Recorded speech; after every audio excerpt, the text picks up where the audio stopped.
जय श्रीमन नारायण, जय श्री हरि। दोस्तों, आप सभी का स्वागत है आपके अपनी YouTube चैनल किशोरी कन्या में। इससे पहले आप सभी को हमारी ओर से अनंत चतुर्दशी की ढेर सारी शुभकामनाएं। भगवान सदैव हम सभी पे अपनी कृपा दृष्टि बनाए रखे। तो दोस्तों, आज हम सभी श्री अनंत चतुर्दशी भगवान की कथा का श्रवण करेंगे, जिसे सुनना अति उत्तम माना गया है। प्रभु के विशेष कृपा और आशीर्वाद प्राप्त करने के लिए, हमें अपने सौभाग्य को जगाने के लिए, अखंड सौभाग्य के लिए, सुख शांति के लिए, धन्य धान के लिए भगवान श्री विष्णु की अनंत रूपों की पूजा व अर्चना करनी चाहिए। उनकी कथा का श्रवण करना चाहिए। तो आइए हम सभी अनंत चतुर्दशी की कथा एवं विशेषता का ध्यान पूर्वक श्रवण करते हैं। एक बार महाराज युधिष्ठिर ने राजसूय यज्ञ किया। उस समय यज्ञ मंडप का निर्माण सुंदर तो था ही, अद्भुत भी था। वह यज्ञ मंडप इतना मनोरम था कि जल व थल की भिन्नता प्रतीत ही नहीं होती थी। जल में स्थल तथा स्थल में जल की भांति प्रतीत होती थी। बहुत सावधानी करने पर भी बहुत से व्यक्ति उस अद्भुत मंडप में धोखा खा चुके थे। एक बार कहीं से टहलते टहलते दुर्योधन भी उस यज्ञ मंडप में आ गया। एक तालाब को स्थल समझ उसमें गिर गया। द्रौपदी ने यह देखकर अंधों के संतान अंधी कह उनका उपहास किया। इससे दुर्योधन चिढ़ गया। यह बात उसके हृदय में बाण के समान लगी। उसके मन में द्वेष उत्पन्न हो गया। उसने पांडवों से बदला लेने की ठान ली।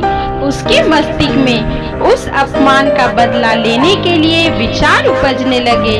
उसने बदला लेने के लिए पांडवों को युद्ध क्रीड़ा में हराकर उसका अपमान कर बदला लेने का सोचा। उसने पांडवों को जुए में पराजित कर दिया। पराजित होने पर प्रतिज्ञा अनुसार पांडवों को 12 वर्ष के लिए वनवास भोगना पड़ा। वन में रहते हुए पांडव अनेक कष्ट सहते रहे। एक दिन भगवान कृष्ण जब मिलने आए, तब युधिष्ठिर ने उनसे अपने दुख का कारण पूछा, दुख दूर करने का उपाय पूछा। तब श्री कृष्ण ने कहा, हे युधिष्ठिर, तुम विधि पूर्वक अनंत भगवान का व्रत करो। इससे तुम्हारे सारे संकट दूर हो जाएंगे। तुम्हारा खोया हुआ राज तुम्हें पुनः प्राप्त हो जाएगा। इस संदर्भ में श्री कृष्ण ने उन्हें एक कथा सुनाई। हम सभी उस कथा का श्रवण पान करते हैं। प्राचीन काल में सुमंत नाम का एक नेक तपस्वी ब्राह्मण था। उसकी पत्नी का नाम दीक्षा था। उसकी एक परम सुंदरी, धर्मपरायण तथा ज्योतिमयी कन्या थी, जिसका नाम सुशीला था। सुशीला जब बड़ी हुई, उसकी माता दीक्षा की मृत्यु हो गई। पत्नी के मरने के बाद सुमंत ने कर्कशा नामक स्त्री से दूसरा विवाह कर लिया। सुशीला का विवाह ब्राह्मण सुमंत ने कौंडिन्य ऋषि के साथ कर दिया। विदाई में कुछ देने की बात पर कर्कशा ने दामाद को कुछ ईंटें और पत्थरों के टुकड़े बांध कर दे दिए। कौंडिन्य ऋषि दुखी हो अपनी पत्नी को लेकर अपने आश्रम की ओर चल दिए, परंतु रास्ते में ही रात हो गई। वे नदी तट पर संध्या करने लगे। सुशीला ने देखा, वहाँ पर बहुत सी स्त्रियां सुंदर वस्त्र धारण कर किसी देवता की पूजा कर रही थी। सुशीला ने पूछा।